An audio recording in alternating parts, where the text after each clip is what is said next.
Well, I guess I'm not done talking. It's still the same day. It's only a few hours later. But I had to go back out to get gas and to get some beer for my wife and I for the fight night tomorrow. So I figured I'd just record this now because I already put myself on the hook for next week, and I don't know if I'll have time. I don't even know if there's fights next week, so I might not even have this time where I go out to get supplies or whatever. So I'm gonna do this now and just take next week off. So the stuff I talked about in the last one is pretty heavy stuff, but I've been thinking about it all day, and it's the shit that needs to be said, man. I'm not going to allow someone to masquerade as something that they are not. I'm not going to allow my mother-in-law to present this whole year as something where she's perceived as this amazing person. I'm not going to do that. I'm not going to lie to my daughter. I'm not going to just allow people who do shitty things to get away with them and to pretend as if they're great when, all they're trying to do is curry favor from my own child over me. I'm not going to let that happen. So, I'll just continue now. So, I said at the end of the episode that was just the tip of the iceberg, and that's true. There's even more. So I'll just start with back in November of 2023. My wife, my daughter, and I, we finally went and had our first big family outing. Just us three. And, for most of the year, we couldn't really do stuff like that. Oh wait, no, I stand corrected. It wasn't our first big family outing. Our first big family outing was back for Halloween when we went and did the pumpkin patch tour through the zoo. So that was the first one. But up until that point, we weren't really able to do things that big in those crowds of people like that, because our daughter was just too small and scared, of new people still. So, we obviously did stuff with her throughout the year. She met new people, she met her family, yada yada. We went out during the summer. Sometimes, there were like practical things that we did, but this was the first time we went to like an event, just us three as a family, the Halloween thing. But then after that, a few weeks later, we had our second family outing. And we went to Jordan's Furniture, because at Jordan's, they do this big Christmas display. It's a whole walkthrough. They do it every year. And we wanted our daughter to experience that. And I had also never even been to Jordan's Furniture, so it was exciting for me as well. So we plan the day, we go out there, we have a great time, our daughter's having fun, it's all good. We took pictures, I have a ton of pictures of that day. But when my wife sent pictures to her mom and told her about our day, instead of saying something like, "Oh, that's awesome, I'm glad you guys had a good time," my wife's mom got mad.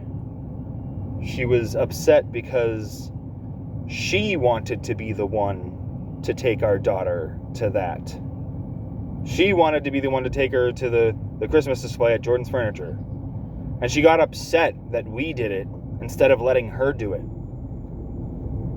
I mean, can you imagine? That's our child. She's our daughter. We did that as a family. And it, like, that just proved to me, like, she just wants it all. She wants every single significant moment to herself. And it's literally just so that when our daughter is older, she favors her grandmother over us. That's what she wants. When my wife was pregnant, I said that this is how it was going to be. I said, because her mom was treating my wife's pregnancy like it was hers, you know? And I knew that this was going to happen. I called it back then. And I'm not trying to say I told you so, but dude, I fucking told you so. And now that we're having to deal with all this shit that I knew we'd have to deal with, my wife doesn't know what to do. And I feel bad for my wife because she doesn't know how to bring these things up to her parents. She's intimidated to talk about them. And I get it. They're your parents. You don't want to disappoint them. You don't want to make them upset. It's awkward for you. And then when they undermine you, it makes you feel like a little kid again, you know? And it just sucks because we're having to just let this fucking play out, right? And anytime we speak up and we say something, her mom just shuts her down and undermines her. And it's like it doesn't even matter, you know? And it's just insane to me, man. I want to unload all of this onto her mom so badly. But it's like,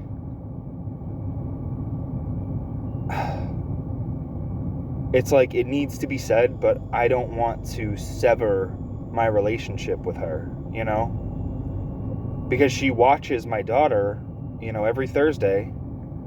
And it's like, and on top of that, it feels like it's not my place to say it. It's not my mom. It's my wife's mom. But at the same time, like, it's my daughter, you know what I mean? It's just I guess I'm worried like my wife is. I don't know what the result would be. You know, would she abandon our daughter? Would she stop watching her? You know, the very fact that I'm worried about that potentially being the reality, and my wife has said the same thing. She's like, I don't want my mom to, like, not watch her. The fact that we're worried about that we see that as a possibility, it tells you everything that you need to know about this person. And to my daughter, if you're listening to this, I want you to know your grandmother does love you. She's always loved you. But I want you to know that her intentions have never been good. Her intentions are to undermine us and make you like her more. And that's it. I'm sorry. Like, she loves you. And I'm sure she loves spending time with you. And I know you love spending time with her. And I'm not trying to ruin your image of her at all. You can still have those images. You still had those great times together. But I want you to know that a lot of them were at our expense, especially mine. Especially mine. And like I said before, the only way that I feel like I can combat that, the only way that I feel like I can reconcile with this and level the playing field, I guess, just is to just say these things to you, to give you all of these recordings of me telling you these things. Because I want you to know what the reality really was. And I don't want you to grow old or older. I don't want you to be in your 30s and start asking questions, and then you start piecing the puzzle together, and then you figure it out for yourself, and then look back on your life like nothing was as it seemed. I would rather you just hear it from me. And I don't know when I'm going to show you these. I'm not sure when is the appropriate time. But I don't want you to become bitter when you grow older because you find these things out too late. I want you to know now, and I want to be straight up with you. And I've told my wife before that I'm going to raise you exactly how my mom raised you. I'm not going to lie to you. I'm going to be completely honest with you. Total transparency. If you ask me anything, I will give you a truthful answer. You will never, ever, ever, ever hear me lie to you. I will never fabricate anything. If you ask me if someone is a total piece of shit, and they are, I will tell you that they are. I'm not going to lie to you. I'm not going to keep you in the dark. I want you to know the truth. And I want you to see life for what it really is. Because life can be so beautiful and amazing. But within that beautiful amazingness are really shitty people with shitty intentions. And granted, I'm not saying your grandmother is a shitty person all around. I'm not saying that at all. She has her moments. She does love you. She genuinely loves you. But she has horrible fucking intentions. And she is a selfish fucking bitch. That is the truth. Your grandfather pays for everything. She's living off of his retirement, and everybody knows it. He has supported her throughout her whole life. Even though he didn't have to, he did, because he's a Catholic man. He believes in staying with the person that you're married to, and if that means that he had to sacrifice his income just to keep her happy, that's exactly what he did. And I can't knock him. He's from a different time.